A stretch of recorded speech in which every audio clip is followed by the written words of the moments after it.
I'm Whitey Willauer, and this is the latest edition of Front Up, and we have Margaretta Andrews here today, and we're very happy to have her as a guest. And Margaretta, tell us a little bit about your organization, the Community Foundation of Nantucket. It's not very well known, and I'd like to know some more about it. Well, I would be thrilled to answer any kind of questions you'd have about it. The organization started actually in 2005. Incorporated in 2005, but really began business in 2006, so we've got 3 years under our belt. Community foundations are an entity. They're nationwide. There are over 700 of them across the country. Their purpose for being is to support their communities in every way. They are not programmatic. They don't run services. They basically support their communities through their nonprofits. So that has been the focus of our community foundation. As you pointed out, not everybody knows about us. Mm-hmm. So last year, about 6 months after I started, we started an awareness campaign. We had a wonderful anonymous donor who underwrote a series of ads that we ran last summer and have continued on this year. We're Nantucketers, to highlight the different things that this community foundation has already done and would love to do for the community of Nantucket. So you go out and you raise money and then you give money out, and so in other words, you don't have any programs that you do yourself. You're just an organization that tries to develop the overall island's not-for-profits, I gather. Yes, really what we do is we try and educate donors about the needs in Nantucket. We encourage philanthropy of every kind. We have two different, very distinct ways that we literally get dollars to nonprofits. One is through a donor who would create a fund with the Community Foundation called a donor advised fund. We had 5 of those last year. We've had 3 more added this year, so we're on the rise. It's a vehicle that is very, very appealing to a lot of donors. They can give 1 contribution to the Community Foundation, get 1 tax deduction for their tax purposes, and then throughout the year designate where they would like those philanthropic dollars to be sent to 1 to 100, literally, of the Nantucket nonprofits.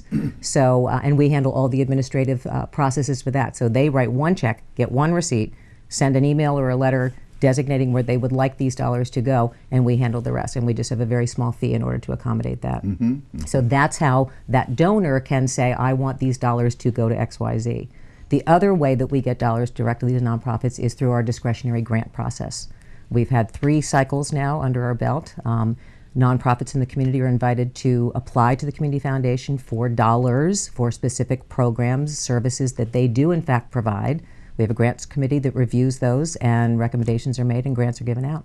Now, is there any other organizations on the island that does something similar to your in that sense, yes, there are private foundations on the island. I can think of several that either individuals or organizations would apply to for support. So for our discretionary grant that's part. Right, yeah. But in terms of the donor advised funds, no. It's sort of like the Tuppence Harris is a good example. Donnell Trust, those are private foundations that have an application process. Yeah. We can get, our goal is to support our nonprofits, and in this kind of a climate, that means dollars. I mean, that's the reality that all of us are facing right now. We also need support for our own organization in order to provide these services to the nonprofits. So we do have a very small, very focused fundraising campaign going on. But something like the Tuppence Foundation, they're not going out and trying to get money in there. They're generally taking their invested funds and doling them out. Exactly. Yeah. Exactly. Yeah. I think they may have contributors to that fund, but they don't have a fundraising effort to support that campaign. Yeah. So you don't have any real competition as far as going out and trying to get people to have a similar operation. No, yeah, no. Yeah, I think one of the things that we did the month of April in 2010, we had a matching grant campaign that was highlighted in the local papers. We had ads every week. Rental assistance was in real distress financially, and the funding for 2010 that they might be getting from the state or from the town of Nantucket hadn't come through. Right. And so we had an anonymous donor who agreed to match any contributions in the month of April to rental assistance that came through the Community Foundation. So those dollars, people, we were encouraged to write a check to the Community Foundation for the benefit of rental assistance, and then up to $2,500 of that would be matched. Now, did you administer the rental assistance, or did you give them money to the rental assistance program? We, as of yesterday, cut a check to the rental assistance program for over $6,000, and those dollars will go directly to the program so that they can disperse that however they see fit. So they would manage the program. You wouldn't get involved in that. Not at all. Yeah. Not at all. But it's really, I mean, part of what we do as well in terms of support is not just trying to find support for the nonprofits in a financial sense, but to highlight the need and their programs and the significance of what that means to this community. So that is very much of our effort. We actually, in the last year, our board members have been going out and meeting with the executive directors or chairmen of the boards of as many nonprofits as we can, and asking a series of questions that are focused on need, on highlights, accomplishments that have been made, what their funding looks like, operationally are they solvent, and trying to find some common threads there that we can then, as a community foundation, focus on what are the needs of the nonprofits operationally, what are the needs philanthropically. And there have been a series of things that have come out of those conversations that we're trying to focus our efforts on.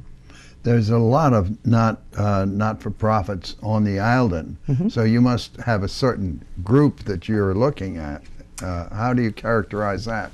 It's a little bit of a challenge. One of the things that the board asked me to do when I first was hired was to work on a website, which was a great process. I didn't know very much about community foundations, so it was a great opportunity for me to learn about them.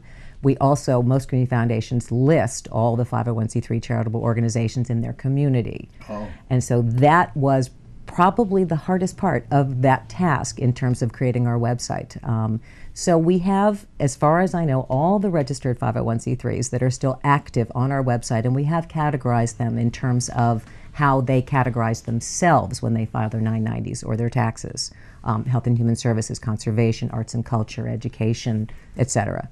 So there are different groups. Our board right now, most of our discretionary dollars are going as much as we can towards the Health and Human Services community, because that's where literally the life and death need is right now.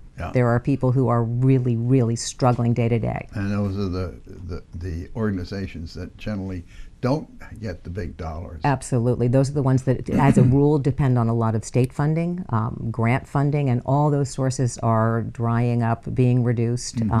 We're very involved with the new collaborative effort with the Health and Human Services environment.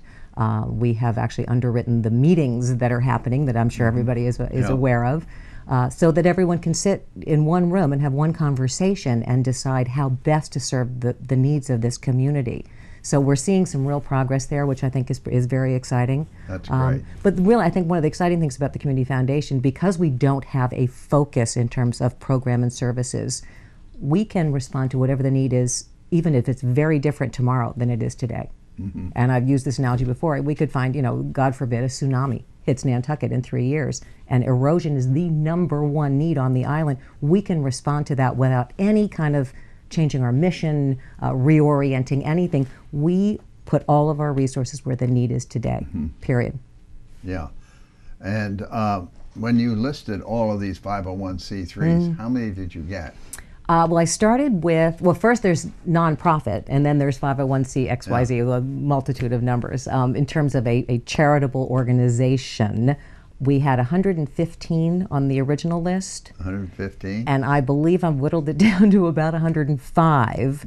And there's still a couple out there that the IRS deems as active, but I can find no activity. I'd rather include them than exclude them, but I haven't found anybody that really knows quite what they're doing. These are the tax exempt, and you've got a lot of not-for-profits. There are not-for-profit social clubs, there are membership organizations, there are a lot of non-profits or not-for-profits, but they're not charitable. And so in terms of our role, we certainly support the efforts of anyone who's trying to do good things on Nantucket.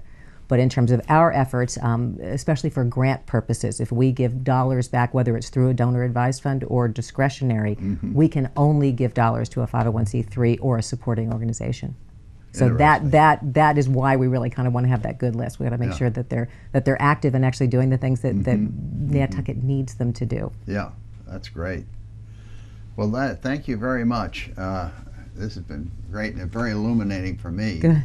And I hope for the whole audience to sort of get their arms and their thinking around this kind of effort on the island. Yeah.